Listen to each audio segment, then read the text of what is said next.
Guys, ang pag TikTok affiliate guys kay mo na siya ang kana bitang magpalit ra kag isa ka product tapos imuha dayon siyang i-share sa uban para na kay commission.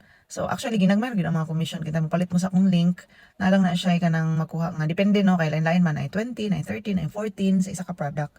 So kung mopalit kintahay mo para sa ako ang na-earn karon nga 800 na ako nakuha kasagaran ana ang na-order ana kay katong ako ang mga videos gikan sa paghulahop na akong pagboxing. So ni-click sila dito sa ako ang link nga gi-share dayon pagpalit nila depende kung naa sila makuha nga 7 freebies o katong 120 cm lang depende ang commission ni mga ato so 14 pesos o sahay 15 ana. So kung ganahan mo mag TikTok affiliate kinahanglan lang na amoy follower nga 600 dayon mag-apply mo daghan kay nag-tutorial dinhi as in ana.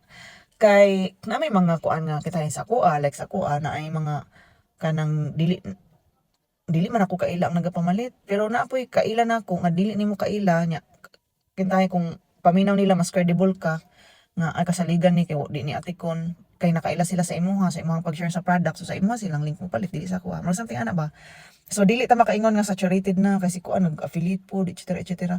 So kung naa kay camera nya kaman kanang hilig bitaw ka mag video nya mag-share lang god ako kay wala man sa akong intention nga kanang marag kwarta-kwarta gini wala lang i-share lang nako kung unsa ang mga paminaw na ko helpful just like ani akong uniform lipay kay ko kay sa una man good nakapatahi ko pero te kaayo kadugay nag-abot abtan og pila to ka kuan niya at least karon nag-order ko ani worth 1,000 ang isa 1,000 niya 800 ang pants kintahay lang niya wala naman ko problema kay hauman siya perfect man ang pagkatahi niya dili kita ang ako ang bugan wapo ang tela dili igang.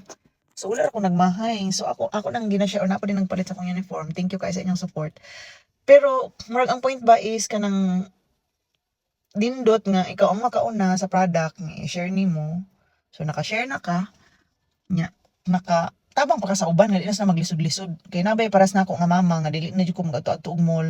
Kung unsa ako ang ma-order na apoy mga mama nga di na matong mall. So kung i-share na ko nga, "Uy, nice ni ka kuan nga pantalon or kani nga sinina, etc. etc." So makapalit sila sa imo ha. Na po sila maglisod. Sa imo namang kuan unsa ang kanindutan nga produkto. So kung gusto ka mag TikTok affiliate, laban lang kita diri. Dili man siya dayon agad-agad kay sa una dugay ko naga-upload og mga video pero wala dayon to ni dili pud ko consistent nya. Wala pa pud kay ko kabalo. Ambot nga caption nya. Ambot nga nimo nindot nga kanang rason nga nung mopalit sila ang product. Basta post lang. Pero karon kay gina-learn ako siya kay need mo kita kwarta no labi na kay in the near future kintahay may na lang natay ipugas karon natay anihon puhon.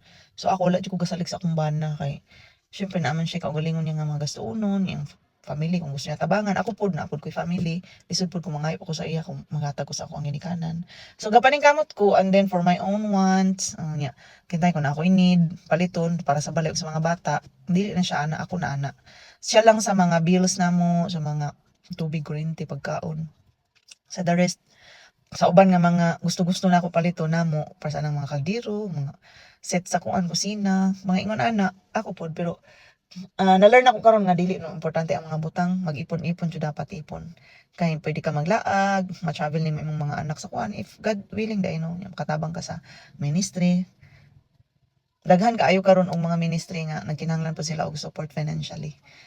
So kung gitawag ni Lord sa mga ning ana, so at least na kay ka-share. Kay ang prinsipyo puro say sa Ginoo kay bless ta niya para mahimo tang blessing sa uban.